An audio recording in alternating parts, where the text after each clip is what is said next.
we're previewing Tuesday's Champions League fixtures. We've got PSG v Chelsea, and then we've got Benfica v Zenit. First up, PSV v Chelsea. Dave, coming to you first. Who are the key men for Chelsea? What's the key issues? Obviously, John Terry is out injured. So I think the key areas for Chelsea, obviously, that centre-back pairing. At the weekend, it was Ivanovic and Gary Cahill, and then with Baba Rahman on one side and Azpilicueta on the other. That could be quite a solid pairing, but then again, it's probably Chelsea's third and fourth choice centre-back. You think Zuma and Terry would be the number one pairing there. Obviously, they're missing Matic in central midfield, so Mikel's going to come in to sort of cover the back four, to screen there. But it's whether you put Fabregas next to him. Obviously, Fabregas has been sort of shown out in the big games that teams get behind him. If you focus attacking behind Fabregas, you'll unlock Chelsea. So the answers are going to be, it's going to be tricky there, whether Gus Hiddink decides to go for a single pivot and then Fabregas next to Oscar as a midfield three, or they do just stick with the classic 4-2-3-1 formation that they've been playing for the last few seasons. I think Willian as well, their top scorer in the Champions League this season, he scored a number of free kicks. So he's obviously a danger man on the break for Chelsea. PSG favourites for you, Chris, because obviously I think it's 44 domestic matches unbeaten. They're 20-odd points clear at the top of the league, and they're going to blow Chelsea away here. I think they'll do well. I think they'll win. Like I say, the comparison with these two is they've both got a disruptive influence at present. You've got Sergio Aurier with his comments about Blanc and Zlatan's influence. You've got Eden Hazard talking in the press today that he couldn't turn down PSG if they came. The difference is PSG can ostracise their disruptive influence. Chelsea can't. They need Hazard in this. I think the favourite is going to be PSG, just because of the consistency that they've had over their season and the disruption that's been going on around PSG is a little more recent and maybe also a little more focused, in the sense that it's one player in there that seems discontent. And even then you can kind of count that out. Whereas with Chelsea, there's a season of discontent, lost their original manager who set all this up, and his whole goal was to win the Champions League with Chelsea. And you imagine as soon as he did that, it would have changed things for him.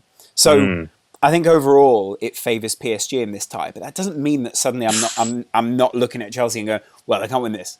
Because Chelsea are unbeaten since Hiddink has come in all competitions. That was the point I was going to make there, is the unbeaten run under Hiddink. But at the same time, they've also had some really just very bland performances under Hiddink.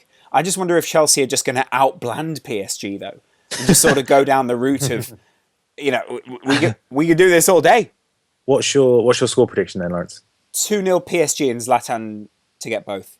Very specific. Chris, score prediction? I'm going to mirror my good friend there. I think it'll go the same way. Dave? I'm going to go 3-1 PSG. I think I'll go 3-1. Angel Di Maria's absolutely going to steal the show. How's it? Okay.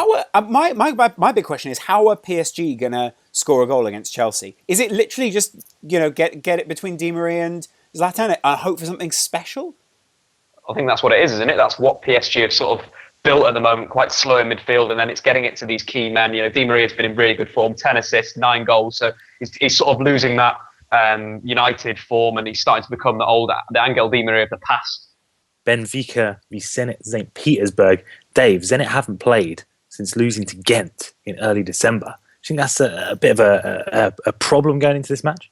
It could be costly, but then obviously you've got the away leg in St. Petersburg, the second leg, which could be the big sort of advantage point there. Zenit have been pretty good in the group. Hulk's been in absolute flying form. Zubar, their big Russian striker, has been pretty good getting the ball into play. And Danny, a cult hero over at Zenit, sort of his last season at Zenit. So he's got to sort of play, react on that big stage and take Zenit to as far as they can go. I think they've got quite a good chance. The underdogs, I think, in this competition.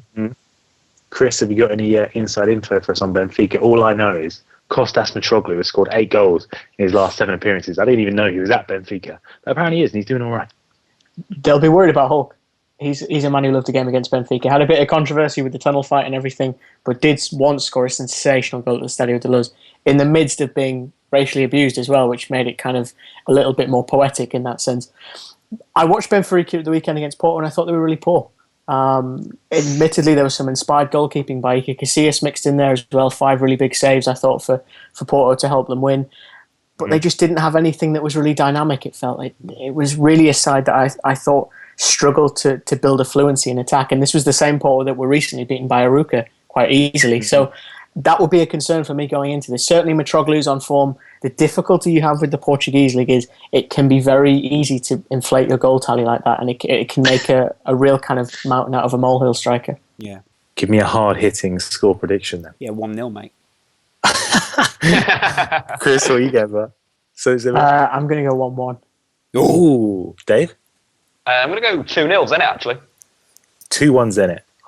Hulk with the goals. Anyway, listen, those are our predictions for the Champions League on Tuesday night. Those fixtures. Get your score predictions down in the comments below. Thank you very much for watching the Front Three, and we'll be back tomorrow previewing those games.